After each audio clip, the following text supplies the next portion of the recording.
You are their handsomest, most beloved king.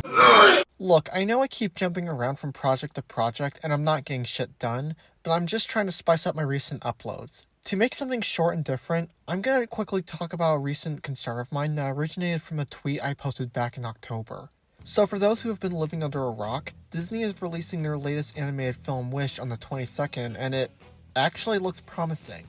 While the animation looks off, and I wish it didn't add so many Disney references so this film could stand out on its own, the music and song sounds good, and the setting and story is interesting despite being a bit simplistic.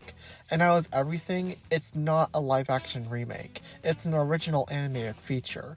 But what stands out the most to me is that we get an actual real main villain, something we hadn't gotten since 2012 because our good friends at Disney want to subvert expectations. For a decade now, their films consist of either three things. 1. No villains at all, whether that be main villains or villains in general. 2. Twist villains, which are villains who pretend they are good guys until the last 5 to 10 minutes or so. Or 3. Redeemed villains who are evil from the start but are forgiven come the end.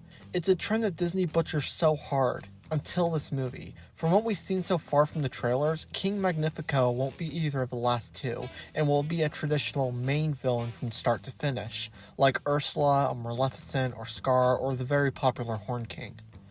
Okay, so the film looks promising, but what's the concern? Well, it might be hard to believe, but my concern is his wife, the Queen. Turns out as I'm writing this, I'm not the only one who's suspicious of her, which is great because it means that I haven't lost my fucking marbles yet. My suspicion stems from the fact that Queen Amata, the wife of the main villain, is getting a lot of merchandise and marketing than, say, Asha's friends.